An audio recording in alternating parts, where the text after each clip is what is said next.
ça va être dur pour l'autrice, je pense, de faire un tome 2 aussi équivalent, parce que forcément, elle le dit, elle le répète, faut pas s'attacher à la romance du premier tome, parce que ça ne sera pas la suite. Yes, merci madame. L'ambiance va changer, forcément, mais c'est vrai que c'est dur de les quitter, parce que ils t'ont pris au trip, quoi. Et la plume de Margot est incroyable. Vous avez... Je sais pas si on voit... On lui fera coucou. Coucou Margot, bravo. J'ai beaucoup à noter ce livre. Toutes les citations, je veux dire.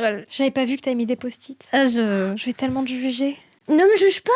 Bien sûr que si, je juge. Regardez-moi ça.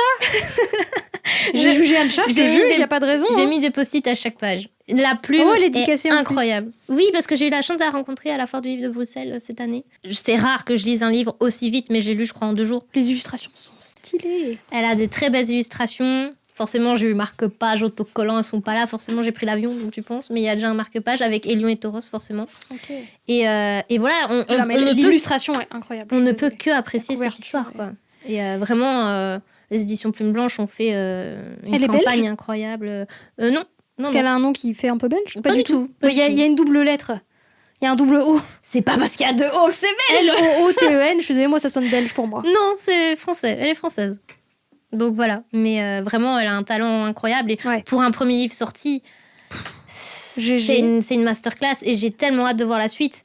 J'attends, mais avec impatience. Il est temps que le tome 2 sorte parce qu'elle est en pleine écriture justement à ce moment-là. Ouais, normalement l'épisode sort en décembre, il sera pas sorti en décembre, je pense. Non, mais j'ai tellement hâte de lire la suite. Là, je vais le relire et le relire. Je pense que c'est le genre d'histoire où je... Ok, carrément. Carrément, c'est vraiment... En fait, les personnages m'ont trop touchée. Leur histoire... Moi, j'ai été touchée par Achille et Patrocle et j'ai un peu retrouvé cette ambiance-là.